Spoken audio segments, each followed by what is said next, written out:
Hey guys, welcome to A Thing of Beauty. I'm Ashwati and I make content for creative people. You're watching the 6th video in my Procreate tutorial for beginners. You can find the link for the full playlist in the description. Today, we are going to explore the import feature in Procreate. We will see the different ways to import files into Procreate and the various supported file formats. So let's open Procreate and jump right in. Importing files into Procreate is a piece of cake. There are many ways to do it. Procreate supports importing files in all these formats.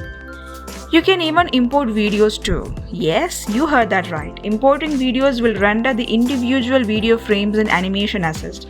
We will see more about that later. Now let's see the different ways of importing.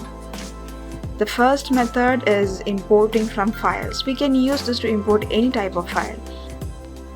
Let's say you were browsing and you found a nice color palette and you want to bring it into Procreate to create a color palette.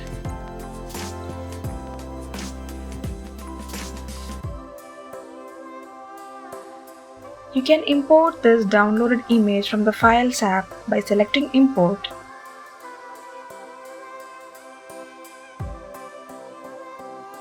Then select the downloaded image. Now you have it in your Procreate. You can see this picture in your gallery. Another method is importing directly from the gallery. This is the easiest way to import a picture. Select Photo, then select the picture you want from the gallery. That's it. Another method that we are going to see is drag and drop. You can open multiple windows and then drag and drop into Procreate. I hope you have familiarized with the import feature. In our next video, we will see more about the wrench icon, that is the Actions menu and its options.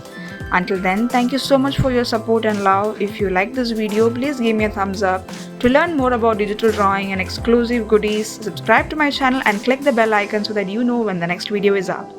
So until we see you next time, see ya!